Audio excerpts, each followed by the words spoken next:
Assalamualaikum warahmatullahi wabarakatuh. Bismillahirrahmanirrahim. Alhamdulillahirabbil alamin. Wassalatu wassalamu ala nabiyyina Muhammad wa ala alihi wa sahbihi ajmain. Amma ba'du, usikum wa nafsi bi taqwallah fa innahu qad faza man ittaqa. Qala Allah Ta'ala, a'udzu billahi minasy syaithanir rajim.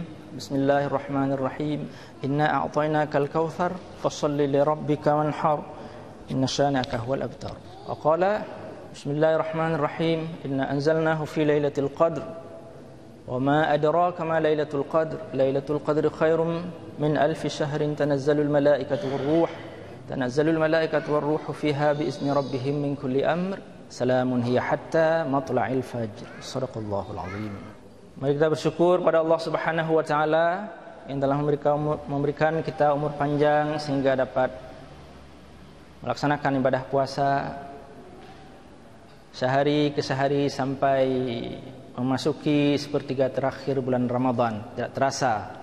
Kalau kita menikmati puasa tentu tidak terasa. Tapi kalau kita merasakan sulitnya puasa, pasti sangat terasa ini berapa hari lagi kapan berakhir.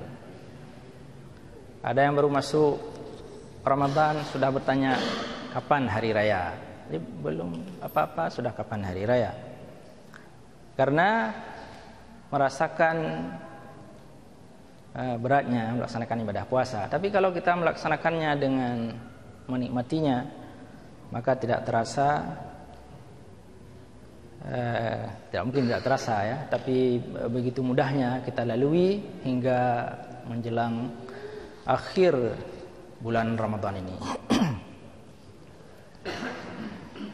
Semoga Allah Subhanahu wa taala memberikan kepada kita kekuatan dan kesehatan sehingga dapat menyelesaikan ibadah puasa ini dengan sempurna. Dan ibadah puasa ini benar-benar menjadi pelatihan yang meningkatkan kualitas ketakwaan kita dan menjadikan kita lebih baik setelah Ramadan. Apanya yang baik? Apanya yang lebih baik? Lebih baik akhlak kita, lebih baik kesehatan kita, lebih baik amal ibadah kita. Salawat dan salam mari kita sampaikan kepada junjungan kita Nabi Muhammad sallallahu alaihi wasallam yang telah mencerahkan fikiran dan hati kita, yang telah berjuang menyampaikan risalah Allah kepada kita semua.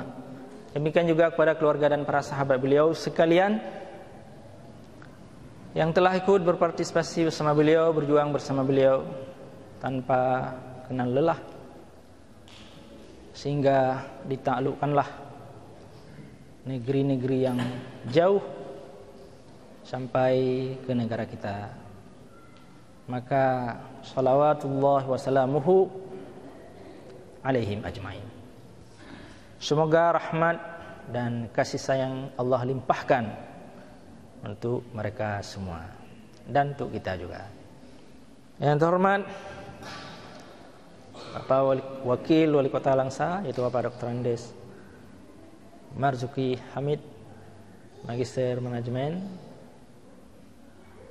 selaku pemateri pada hari yang berbahagia ini. Bapak Dr. Haji Ramli MA, juga pemateri kita pada hari yang berbahagia ini dalam kegiatan bimbingan mental.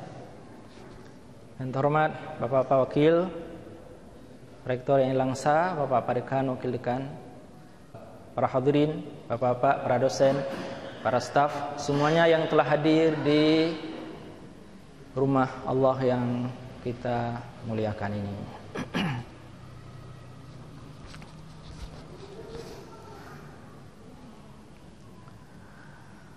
Memang tadi saya katakan agak relatif apakah kita menikmati Ramadan ini sehingga tidak terasa ia telah berakhir, ataupun kita justru di antara orang-orang yang sengsara di bulan Ramadan karena puasa. Hampir setiap malam saya kira kita mendengar para penceramah menjelaskan man fariha bidukhuli Ramadan. Jadi siapa yang gembira dengan masuknya bulan si Ramadan, maka Allah akan mengharamkan jasad orang itu daripada api neraka. Itu senang masuknya bulan Ramadan. Bagaimana kalau senang berakhirnya Ramadan? Nah, ini mungkin sebaliknya.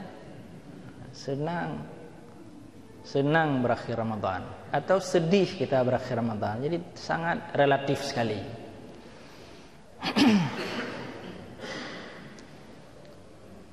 Dulu ada ilmuwan yang membuat teori relativitas. Bapak, Ibu, saya kira semua sudah membaca itu. Teori relativitas. Umpamanya kalau kita dalam kondisi senang, pasti jam yang berlalu itu cepat sekali berlalu. Cepat sekali jalan jam.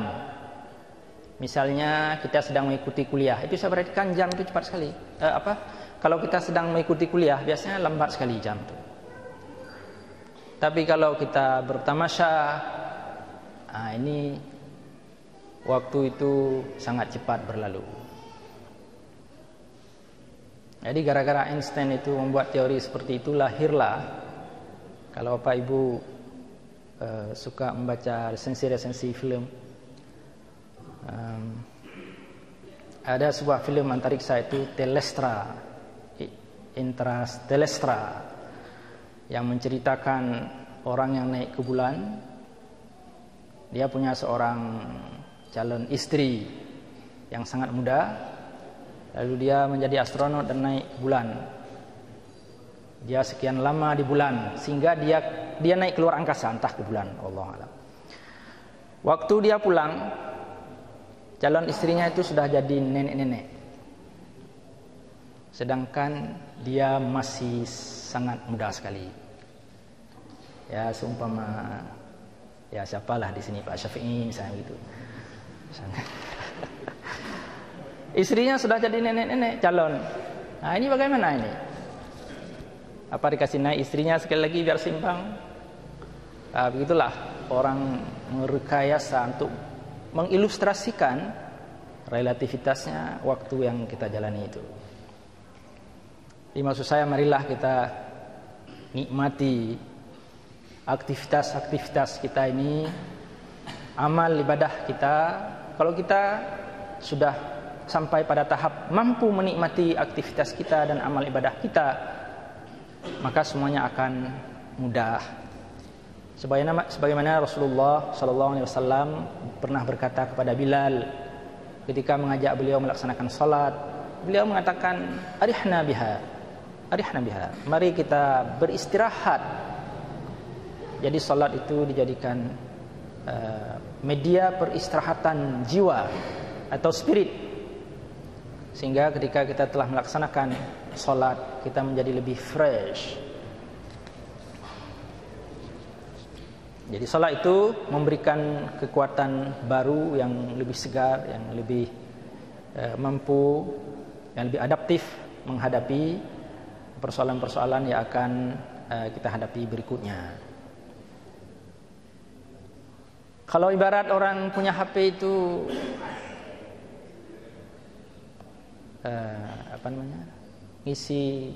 isi pulsa.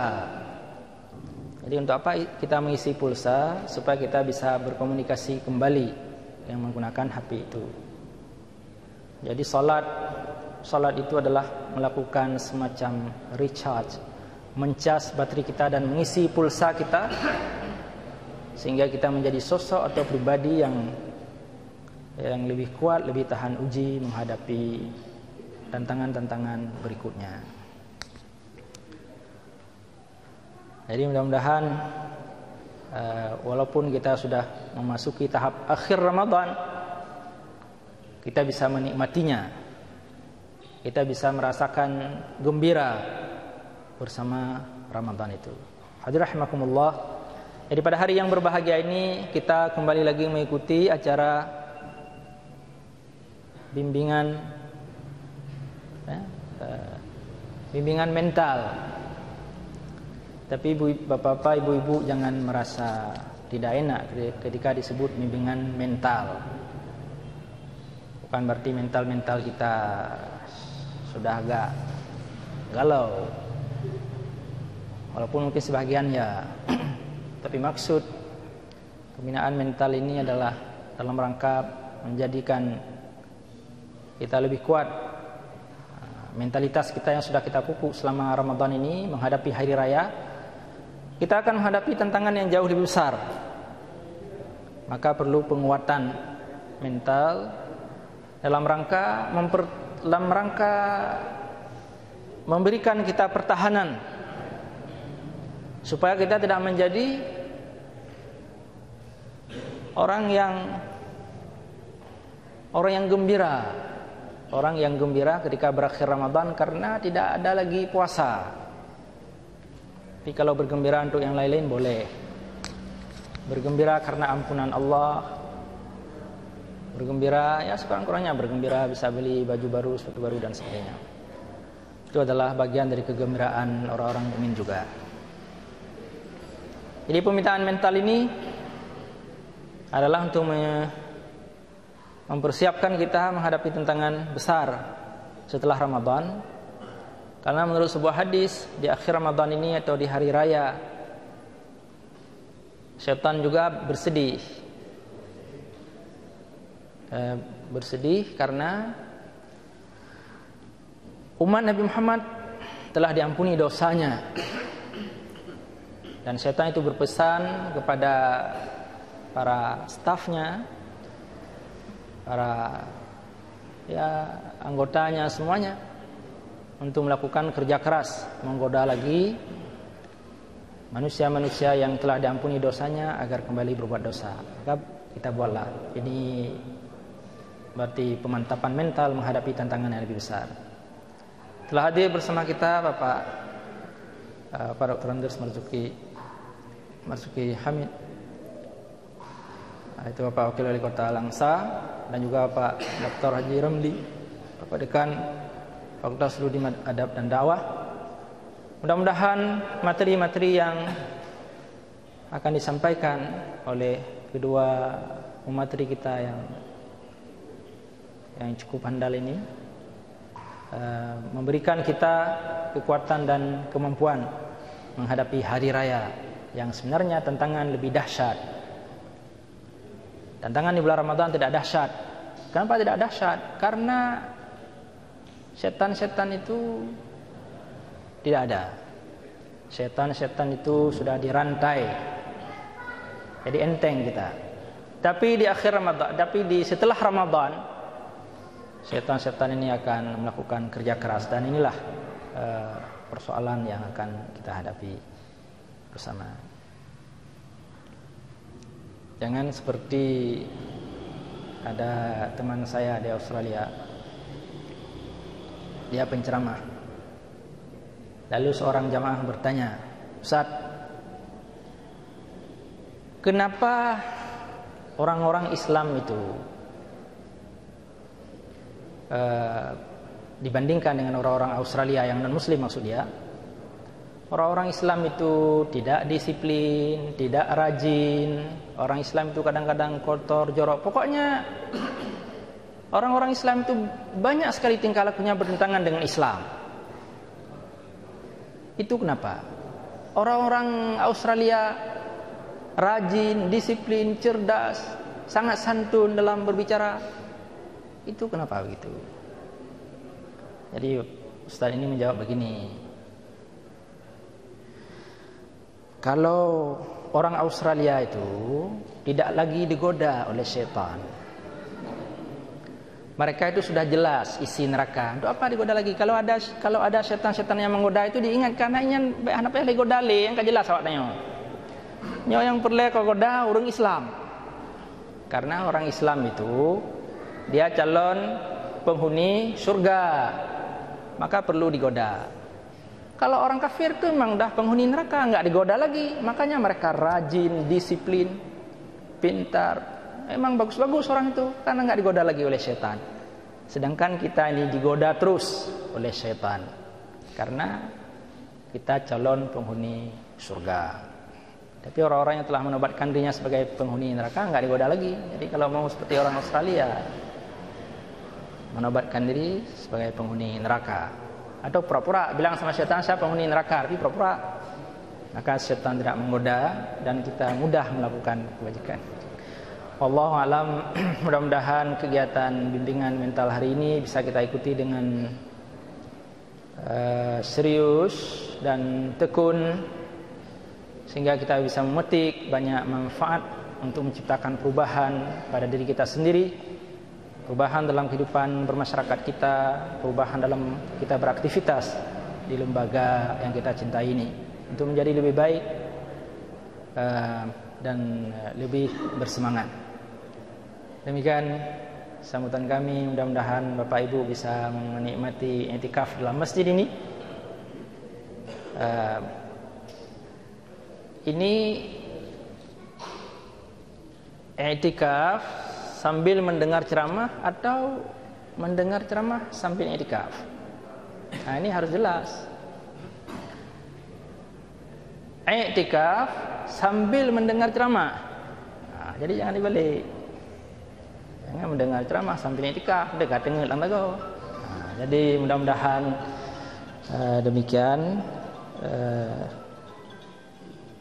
dapat kita ikuti dengan baik dan seksama. Mohon maaf atas segala kekurangan. Terima kasih atas perhatian dan kesungguhan Bapak-bapak Ibu semuanya untuk hadir mengikuti acara ini.